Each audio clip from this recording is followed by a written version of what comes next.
చూడు పాదాలు పడుతూ పడుతూ అవును అరికాలులో ఉండే మూడో నేత్రాన్ని చిరిపేడు గోవింద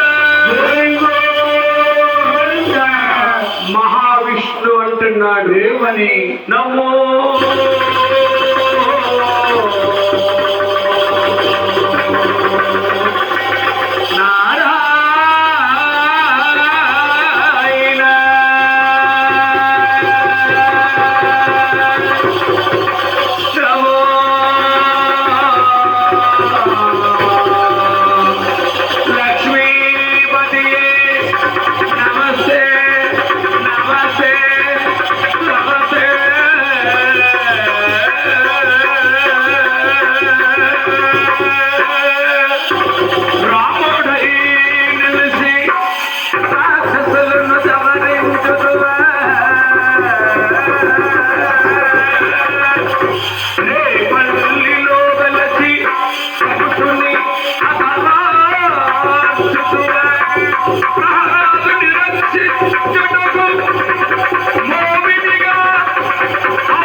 అరికాల్లో నా మూడో నేత్రం చిరిపేసావు కాబట్టి ఆ అరికాలు ఎంత రక్తకల్లయిందో అదే విధంగా నీ తల పగులుగాక.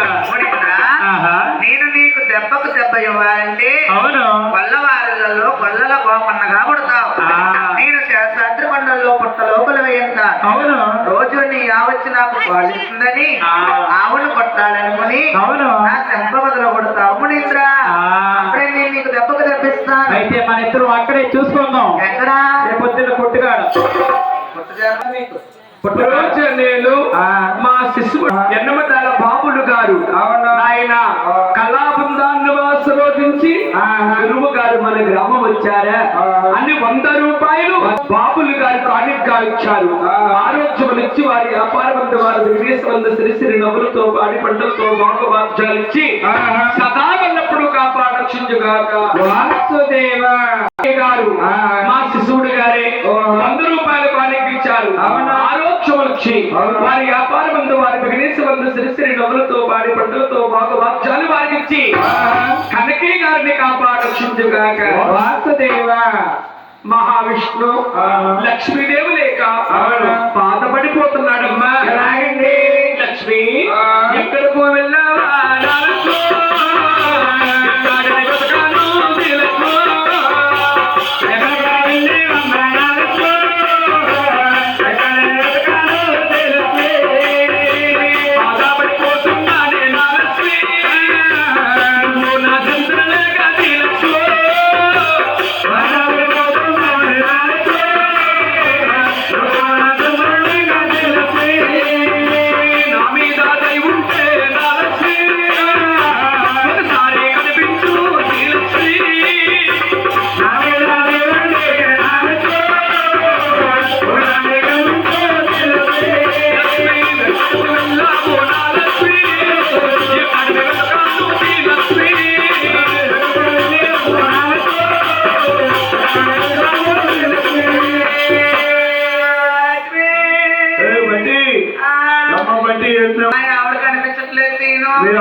లక్ష్మీదేవి కొల్లాపూర్ చేసిన తాకోటి చేతికెళ్ళమ్మా. ఎలా వెళ్ళింది? ఇలా నిప్పరికెళ్ళిందమ్మా.